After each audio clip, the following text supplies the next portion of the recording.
The Wanderer's Notebook Volume 1. By Christopher Emrys. Copyright 2020. All rights reserved. Aurelia.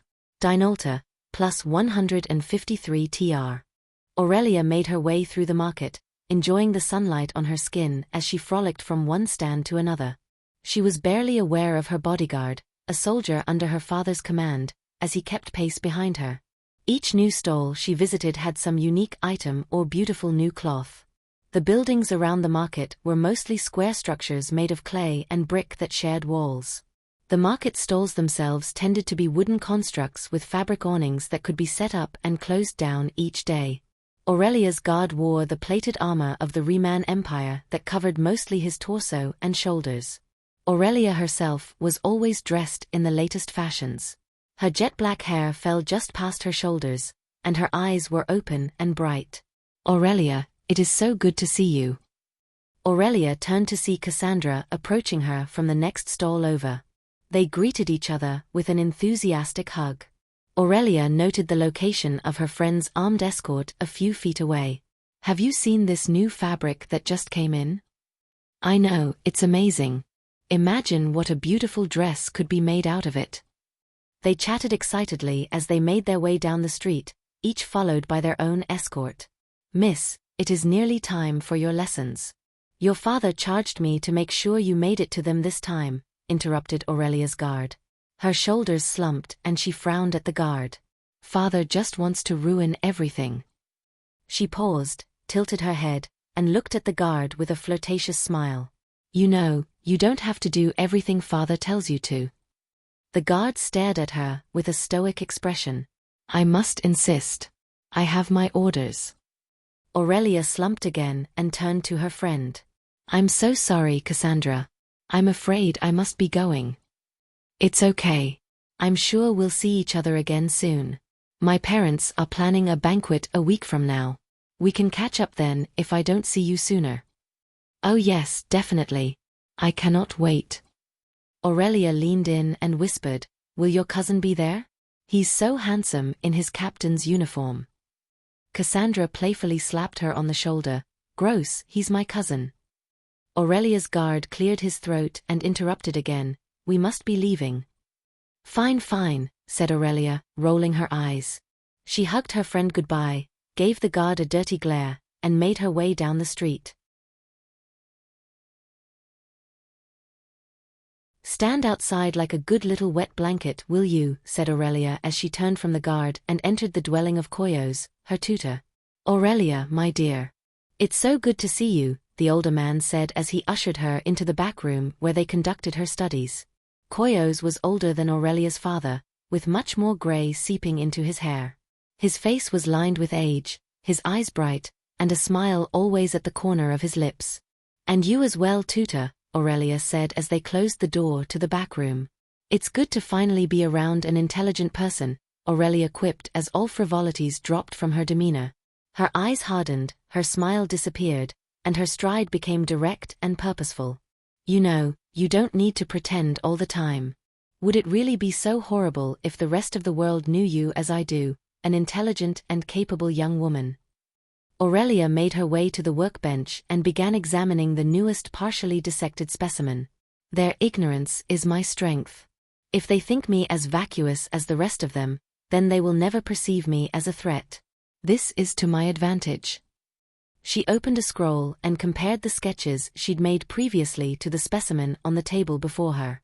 "We've dissected these before. Don't you have anything new?" "I do, actually, even if you're changing the subject. Come, it's in the basement." Koyos frequently visited the local docks to acquire new and exotic life forms to examine. He had developed a relationship with the local traders and sailors so that now they would save anything unusual just for him. Some traders from the north caught this creature a few weeks back. They said it was mostly starved and quite vicious when they first found it. That's why they fitted it with the spiked shackles. Unless the creature was being injured by the attempt, it would not cease trying to break free and attack them. They entered a narrow stairway, which led down to a lower level that Koyos frequently used for storage and experimentation. Since the house was on the edge of the city near a jagged rocky slope leading down to the sea, The first room of the lower level led to another that opened up facing the slope and the sea. It provided fresh air and an easy way to dispose of dissected animal corpses. Keeping specimens in the lower level also allowed him to more freely study in a space that casual guests would not normally see. The traders had brought the creature down into this first room and chained it inside a cage he kept for live specimens. "What is it?" asked Aurelia as she approached the cage to get a better look, her back straight and hands clasped behind her. The creature was exceptionally pale, male, and roughly humanoid. If not for slight movements, she should have thought it to be dead. Its ears were slightly pointed, its body was emaciated, and its fingernails were slightly more claw-like than normal human nails. If it stood up instead of crouching, and was an actual man, it would probably be considered a tall one. "I don't know." Neither did the traders. It speaks in some barbarian tongue that even the traders had never encountered. They also said it reacts quite violently to sunlight, which seems to cause it excruciating pain. "Fascinating," muttered Aurelia as she retrieved a mirror from a nearby table. She placed it in a beam of sunlight and tilted it. The beam reflected off the mirror and hit the creature full in the face. It shrieked, closed its eyes, and tried futilely to move out of the light. It was then that Aurelia realized the creature was not just caged, it was chained. She chided herself momentarily for her lack of observation as Koyos's previous statement about spiked shackles came to mind. The bands of metal around its wrists, ankles, and neck all had spikes protruding inward that were caked with old blood. The creature's flesh was raw and barely healed where it must have frequently cut itself on the spikes. Disgust grew in her heart as she gazed on a creature so undisciplined and foolish as to cause itself such injury from its own rage. Wyrm sat in the shadows of the cage listening to the strange babbling of the people who held him captive. He'd been so starved in the few weeks previous that he'd attacked some traders as they camped near the river. His hunger had made him weak, and he'd been subdued easily. They had kept him locked up below deck until they arrived at this sun-cursed land. At least his homeland in the mountains had been cloudy enough to lessen the painful rays of the sun. The voices grew louder as the old man and a young woman came down the steps. He had no idea what they were saying to each other, but the woman stared at him for a while before she found a mirror and bent the sunlight directly onto him. He instinctively cried in pain and tried to get away, but the chains prevented him from moving more than about half a foot in any direction. He glared at her angrily even after she removed the beam of light from his face. He could smell the singed hairs on his body, and his eyes still burned. The two humans babbled on a few minutes more, and then the woman did it again, this time aiming the beam at his torso. Wyrm writhed in pain. Why was she doing this? She tilted the beam away from him. His anger began to build. This was worse than before. He'd spent his whole life being treated like scum, tossed around and beaten whenever the urge struck someone. She was like them.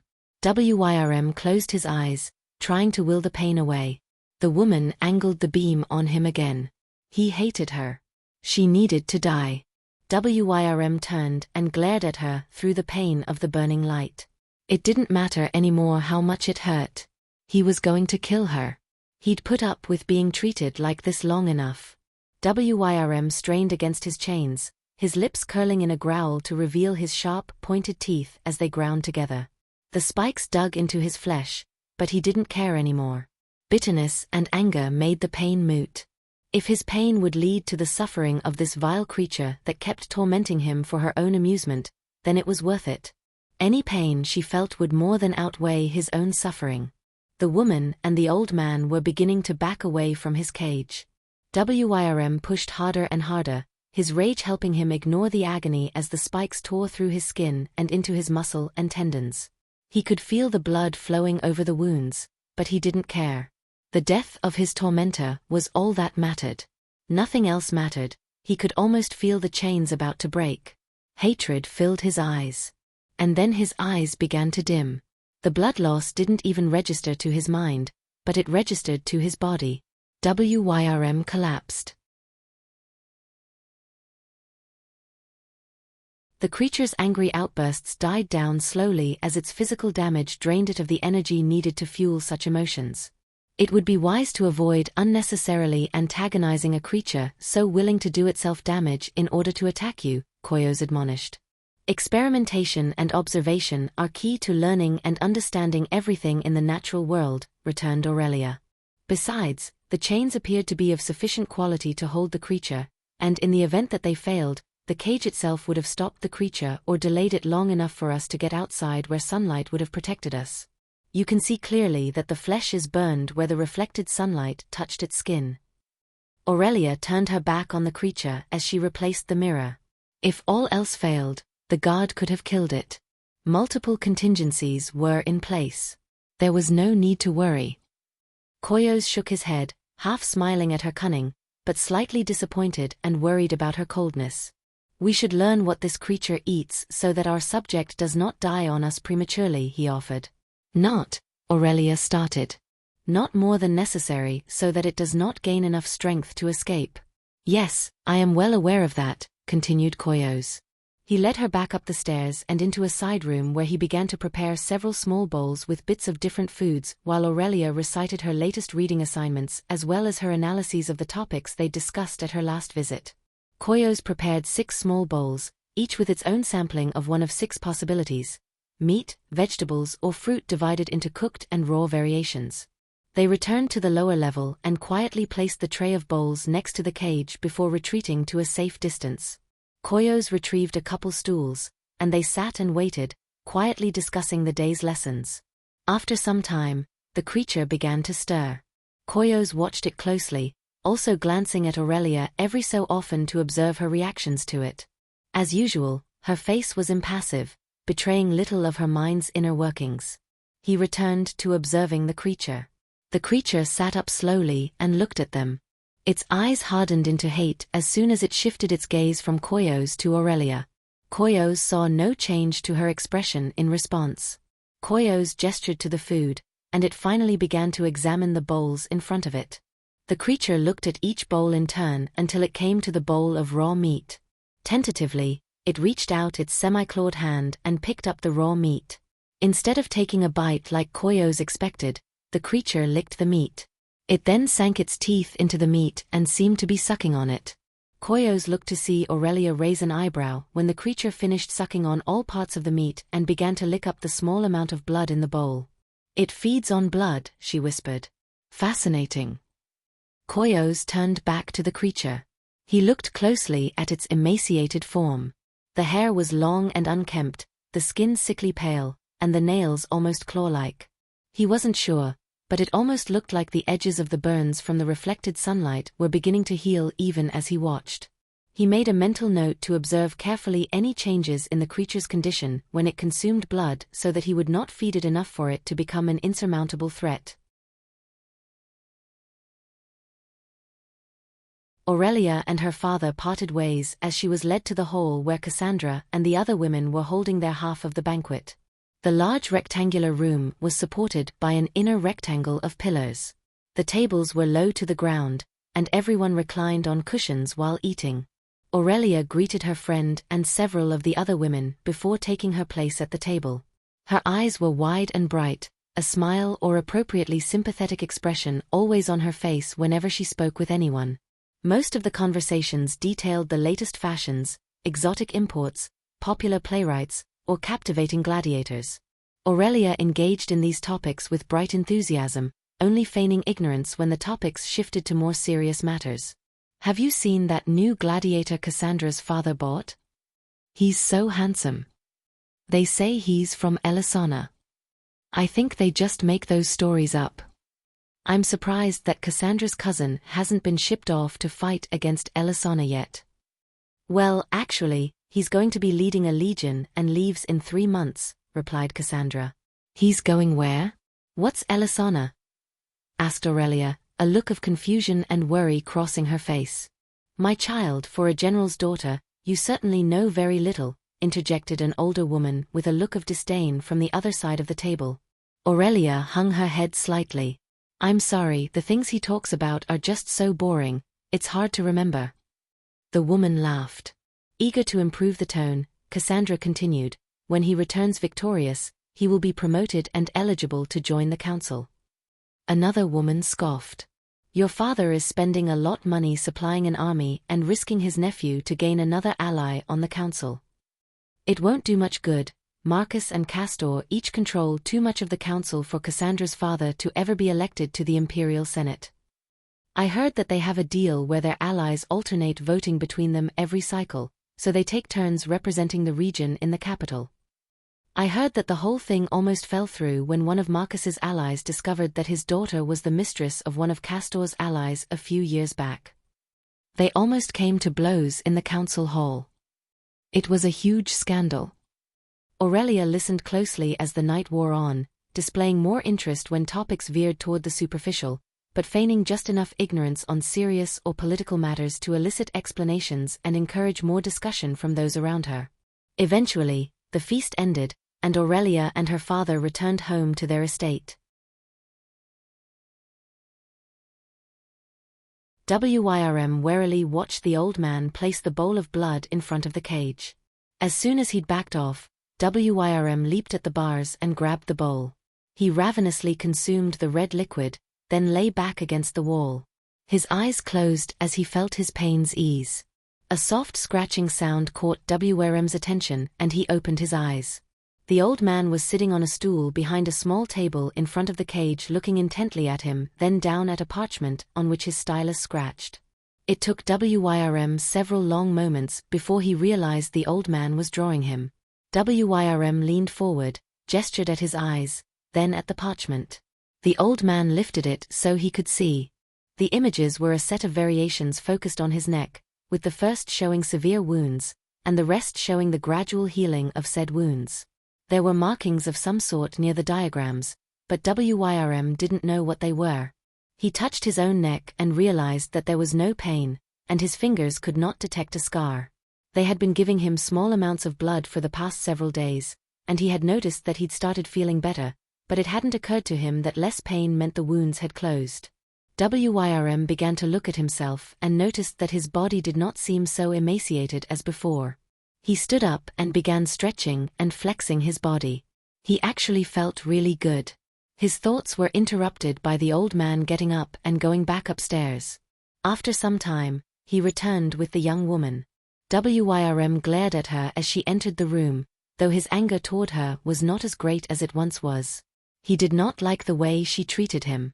He'd stopped wildly trying to kill her every time she entered the room several days previous, when the chains had torn his body so badly that he'd passed out and awakened to find that he couldn't clench his fists any longer. He clenched them now, released, and sat down. He could wait. Wyrm stared mindlessly into the distance until the slightly more agitated actions of the old man caught his attention. He stared intently at them as they continued speaking in their strange language. The old man did not seem happy about something, but the young woman showed no expression as she gestured toward Wyrm. An image of a knife cutting into his hand flashed through his mind. His two captors continued their discussion for a few seconds more before the young woman reached for a knife on the table. The old man put his hand over hers, stopping her from picking it up. The young woman relinquished the knife and returned upstairs, followed shortly afterward by the old man. The full moon's rays peeked over the roofs of the buildings just enough to allow Aurelia and Cassandra to make their way. Aurelia kept the hood of her cloak pulled close over her face to ensure no one would accidentally recognize her as she followed her friend. Cassandra would look back from time to time with an excited smile or stifled giggle, and Aurelia would return one in kind. Eventually they reached a door at a dead end in a narrow side street and put on their masks. The masks were plain wood carved to resemble nondescript human features. Cassandra knocked on the door, and a small window was opened. Aurelia could make out a pair of eyes peeking through as Cassandra raised her palm toward the door, revealing the symbol hidden on the underside of a silver ring. The window was slammed shut, the door was opened, and the two entered. A servant with a lantern led them down a flight of steps and around a corner into a large open dimly lit room whose roof was supported by an inner ring of pillars. The room was crowded, so Aurelia and Cassandra held hands so as to not lose each other. They maneuvered their way to the right side of the room, still near the back. Aurelia scanned the crowd. Many wore cloaks, but some wore their normal attire undisguised. Judging by the materials, colors, and designs, most of the attendees were likely to be the offspring of the city's wealthier families. Every now and then, she spied rougher, more calloused hands, meaning that there were servants or soldiers in attendance as well. These back-alley cults were known to crop up from time to time, catering to thrill-seeking youths eager to rebel against the more established temples and deities. Aurelia kept her free hand on the dagger that she had hidden in the folds of her dress. These cults were also sometimes the cause of the injury, death, or disappearance of the city's wealthy youth. Despite the risk, Aurelia was interested in the opportunity such an organization presented. It gave access and influence to wealthy families while maintaining anonymity. Rising through the ranks of such a secretive cult was much less conspicuous than attempting such through one of the more established temples. The priest entered from a doorway at the far end, near the altar, and the rituals began. "Why do you cut open the animals?" Wyrm asked Koyos as he watched the old man cut open and examine another strange sea creature. Once he was well fed and healed, pain and hunger no longer consumed his mind. Over time, he had learned his captor's language but had little reason to speak with them. He was still caged like an animal, after all. While they might seem nice, they were hardly trustworthy. He had watched them discuss a strange array of topics, many of which did not seem immediately useful or important. They would even cut open various animals, but never eat them. Eventually, the strangeness of it all got the better of him. Koyos looked over at him and replied, "I dissect the specimens in order to learn more about them. Since the animals are usually brought to me by fishermen, I am unable to observe their behaviors, but I can observe how they are composed internally." "Why do you care? If it's not food or clothes, what use is it?" Wyrm watched Koyos set down his knife and turned to face him more fully. "We observe the world in various ways and ponder our observations so that we can better understand how the universe works. The world works by the strong preying on the weak. If we're hungry, we eat. If we're tired, we sleep. Why should we care about some fish we've never seen? What's the point?" Curiosity is usually a driving factor, but observation and meditation can lead us to new ideas and understandings. It's true that they sometimes are not immediately useful, but the key is to learn how a principle in one thing can be applied to another. Through my many dissections, I have learned that there are similarities between the organs of many animals. Different types of fish are more similar to each other than to different types of birds. Animals like dogs and horses fall into another category as well. With my prior work on the battlefield, I have seen the insides of humans. From observing the patterns in all of these creatures, I can look at you and estimate where your heart is, how to kill you, and how to stitch you back together. Wyrm stepped back slightly. "Do you intend to dissect me like you do the fish?" Koyos stood with his hands behind his back and took a step forward. "No." "Again, let us observe the patterns and consider what they mean. You have a very similar form to myself and all other humans, yet your skin is much paler, your nails more claw-like, your teeth much sharper, and your ability to heal much faster. The differences are significant enough for me to know that you are unique, but not so dissimilar to make me think that you are a lesser creature. While animals may have similar reactions as humans to kindness and pain, you have also learned our language and are now exhibiting signs that your mind is capable of pondering what is both within and without, much like a human." Wyrm paused. What the old man said made sense but still seemed strange. He turned, sat back down in a corner of his cage, and stared off into space. The old man returned to his table and his dissections. "If you think I'm like you, then why do you keep me caged and chained?" The old man didn't turn around. "That is another lesson. Make sure you learn from what you observe and do not make the same mistakes. The traders who sold you to me informed me of your violent outbursts, which is why they chained you as they did. I then observed how you were so enraged by Aurelia's cruelty that you were willing to damage yourself in order to hurt her, even to the point where it might have killed you. Such behaviors lead me to believe that you are prone to being controlled by your rage and bitterness, and that you do not value reason or peace. While I am delighted to learn more about you through conversation, it would be unwise of me to allow you too much freedom, lest your rage lead to my own death." Wyrm wasn't sure if the old man was being condescending, but the dismissal of his righteous fury in regard to Aurelia's cruelty rekindled his rage. He stood quickly and stepped toward the bars. "Why shouldn't I be angry? Why shouldn't I kill those who torment me?" The old man sighed, placed his palms on the table, and leaned into them. There are various philosophical and religious reasons that people do not hurt others, even those who hurt them. Some place a high value on human life, while others focus on seeing the world from the perspective of others. There is even a new religion spreading across the empire that encourages its adherents to love their enemies. If nothing else, consider what is in your own best interest.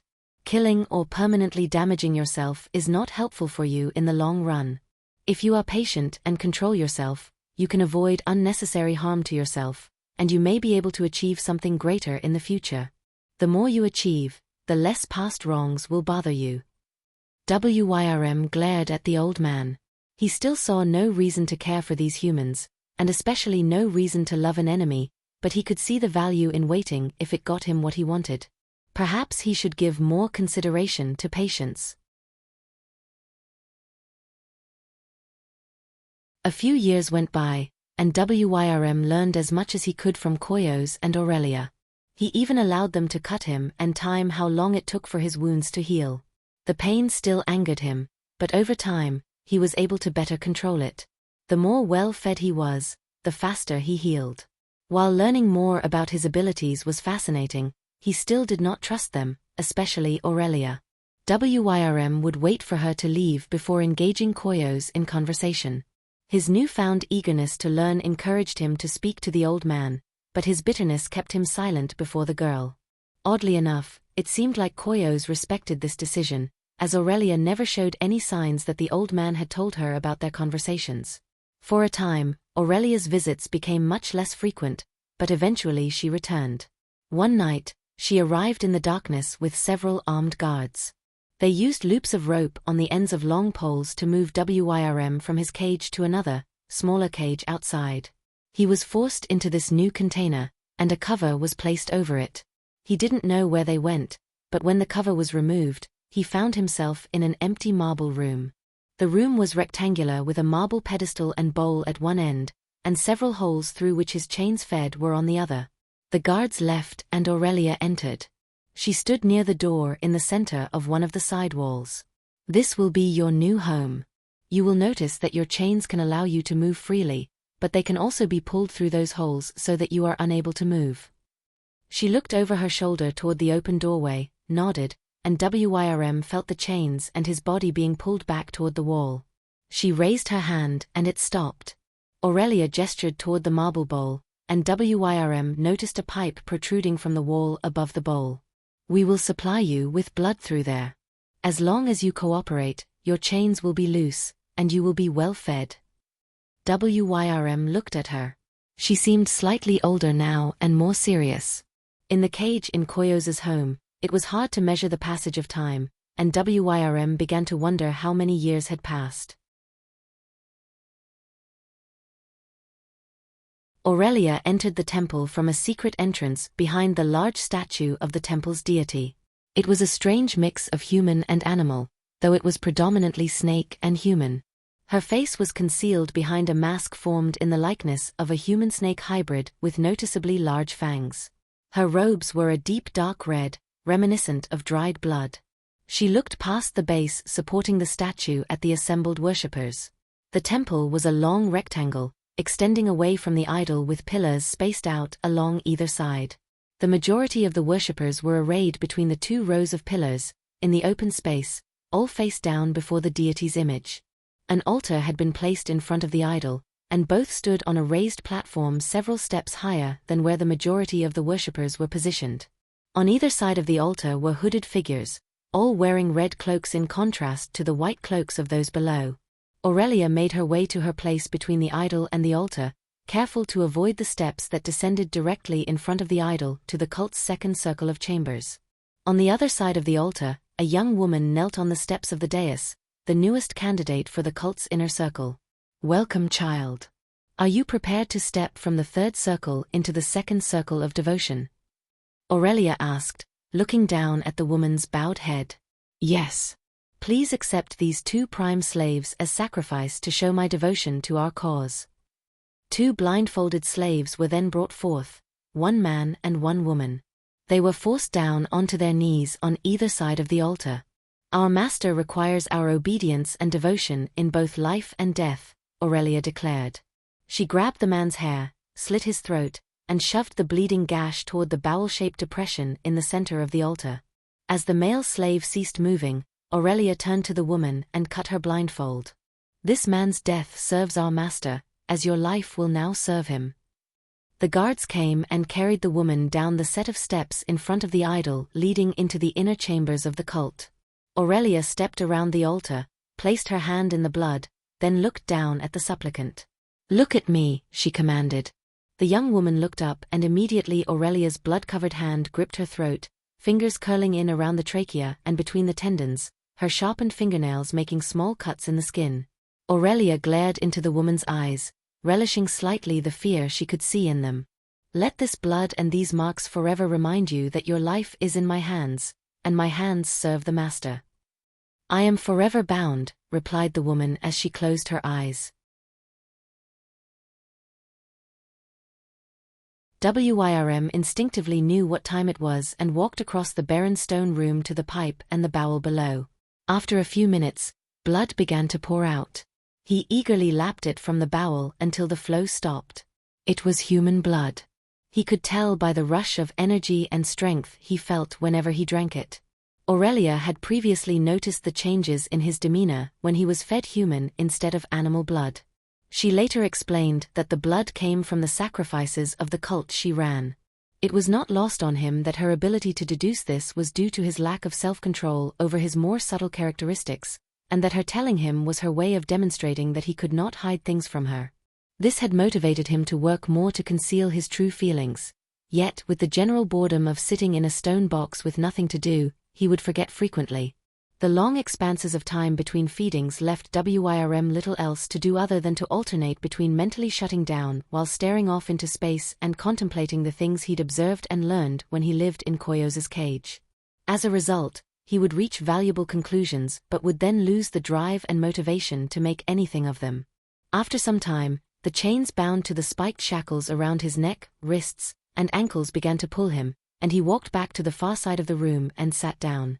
Aurelia entered a moment later, followed by a guard and a rather frightened-looking slave girl. "You may leave us," Aurelia commanded the guard, who bowed obediently left and closed the door behind him. "You will be rewarded if you assist me with a series of experiments," she continued. "What kind of experiments?" Wyrm asked cautiously, looking the visitor up and down. Her hair was dark, her body neither emaciated nor plump. He could see that her hands were only lightly calloused, and her eyes looked at things intently. Perhaps, he thought, she was a more educated slave and not one used for hard labor or previously owned by a harsh master. "I would like to examine the full range of your abilities and characteristics.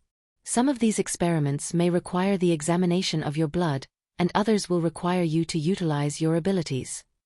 "Well, I don't appear to be going anywhere anytime soon, so I have plenty of time, but I am curious as to how this would benefit me," Wyrm replied. "The more one learns of one's own abilities, the more one can accomplish. Also, you will no longer need to feed on the stale remnants of our ceremonies. You will have fresh meals." At this, the slave looked fearfully between Aurelia and him. He wondered what horrible thoughts were racing through her mind. "That sounds reasonable. What is her name?" "Let's call her 1. Aurelia turned and walked to the door. The guard opened it, and as Aurelia stepped through the doorway, she called back over her shoulder, "Your first experiment is to drain her." Wyrm felt the chains go slack as the door latched shut and the bar was placed across it. He stood and took a step toward the girl. She backed away from him, and he smiled. This would be fun, he thought.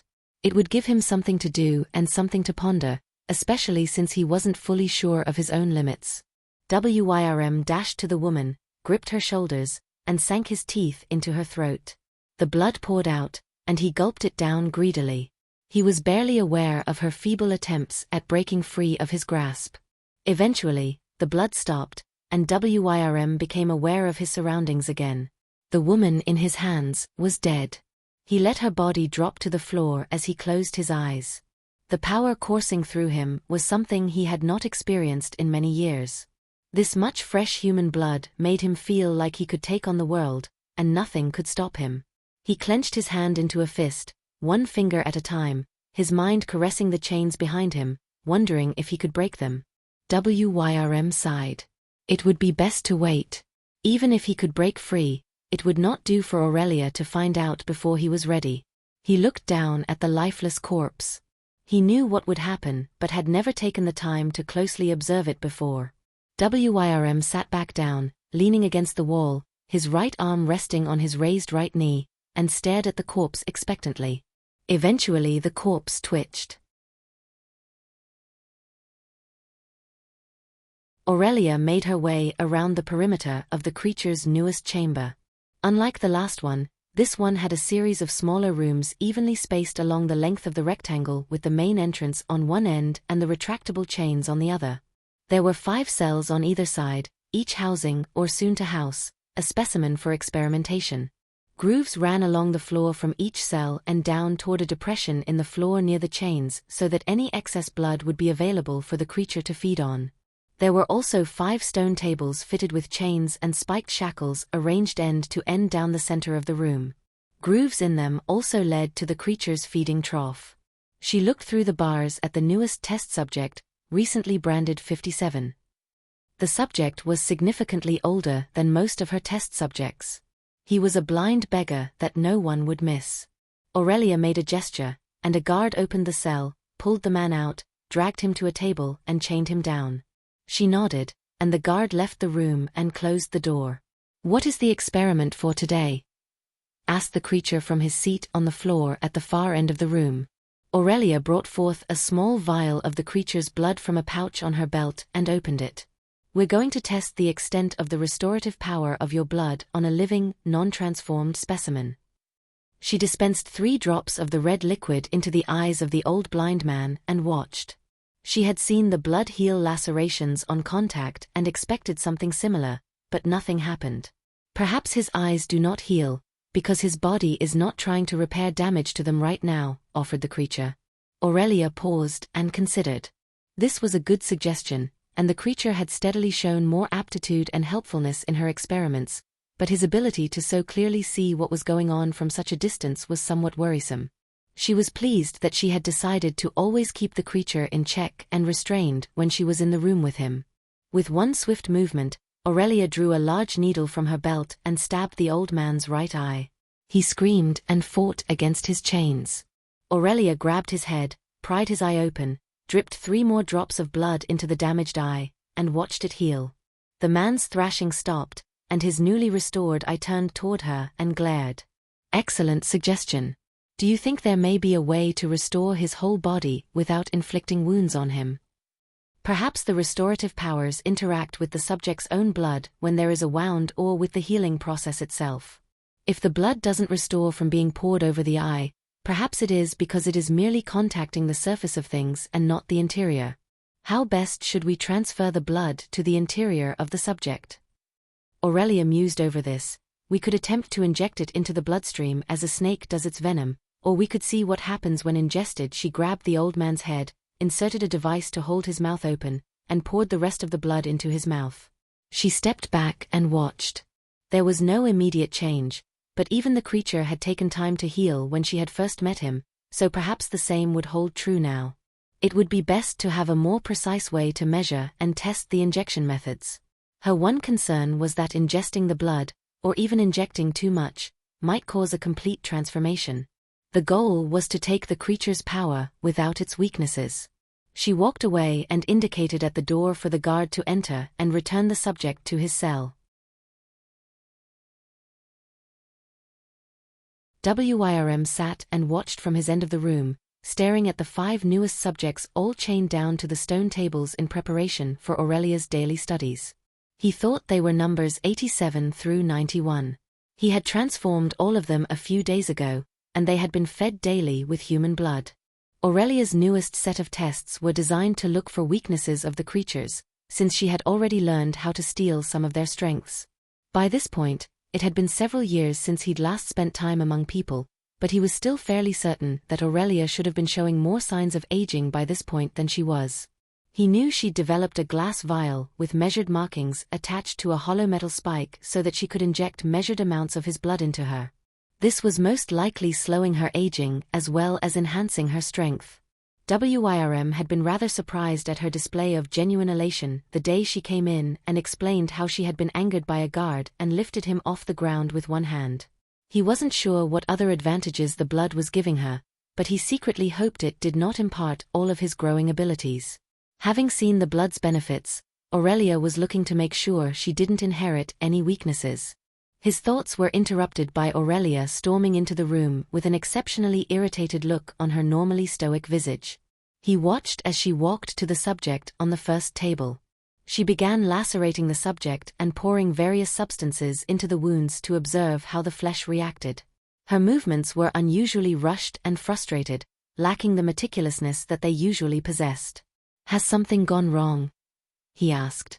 "This is all that bastard's fault," she growled as she plunged the knife deep into the creature's chest. "Your husband? Has he done something? Has he lost status? I thought you said he'd risen quite successfully through the ranks." Aurelia turned and glared at him. "The bastard got me pregnant. I can't risk continuing to take the blood in case it causes a mutation in the child. I don't want one of these creatures growing inside me and clawing its way out.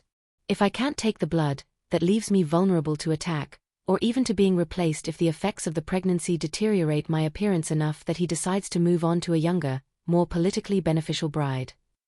WIRM restrained a smile at Aurelia's frustration. It was an unusual sight for him. "If I remember our previous conversations accurately, your husband has risen through the ranks by virtue of his own honor and benevolence, combined with your secret machinations. He is intelligent enough to be good at his occupation, but not so cunning as to contemplate the less honorable aspects of politics and rule. With that in mind, I find it unlikely that he would replace you." He watched as the anger began to ease out of Aurelia's face while she stood over the test subject, staring blankly at it. "Besides, should the pregnancy damage you, you could always cut the child out of you and pour the blood in the wound as a quick fix." This seemed to alleviate her final wisps of anger. WIRM smiled inwardly.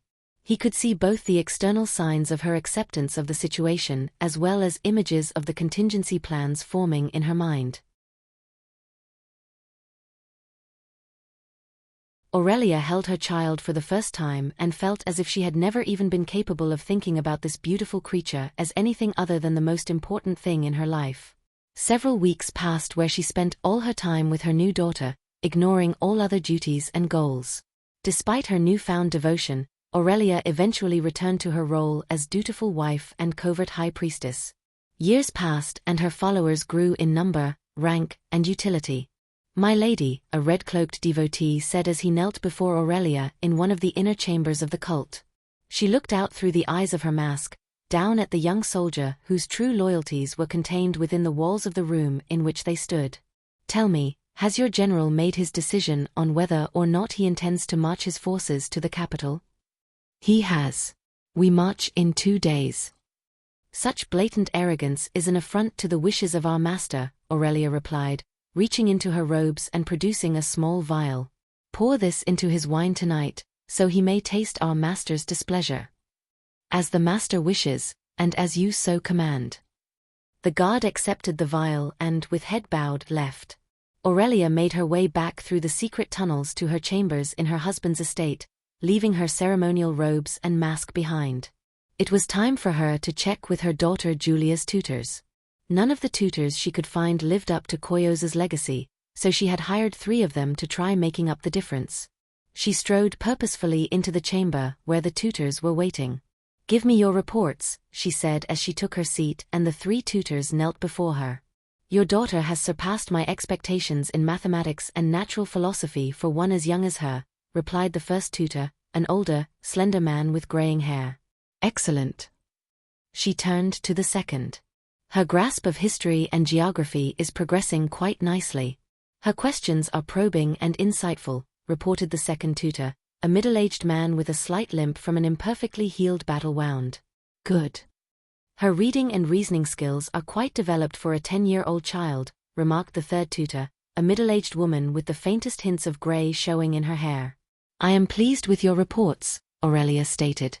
Is she still holding on to this imaginary friend of hers? The man with the funny smile has not been mentioned for quite some time, replied the third tutor. We had many debates about the frivolity of imaginary friends. Eventually, she stopped talking about him, and when asked, she says she no longer dreams of him. Thank you all for your service. Continue to excel in training my daughter, and your lives here will be quite pleasant. The three tutors left. The years passed and Aurelia watched her daughter grow into a beautiful and intelligent young woman. Mother, I have noticed that you have not aged as the mothers of my friends have, Julia commented while they sat together reading one day.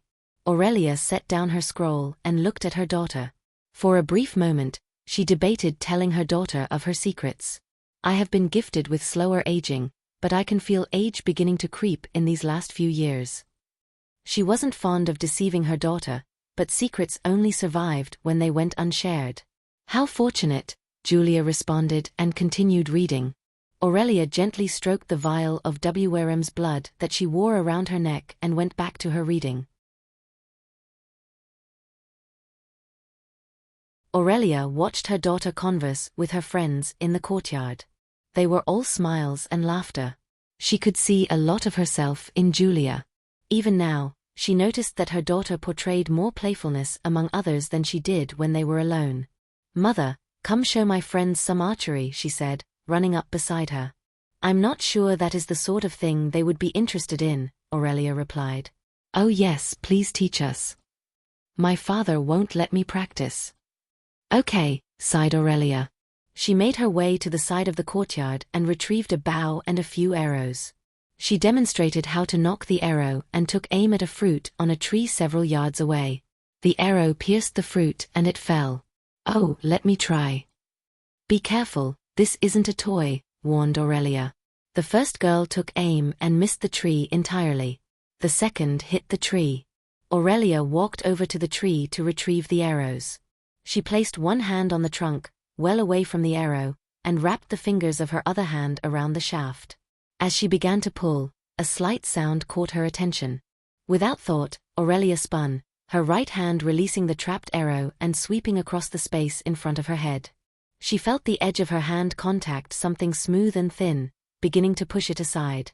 Her fingers wrapped around the object and she looked straight ahead. Julia dropped the bow, a look of panic washing over her face.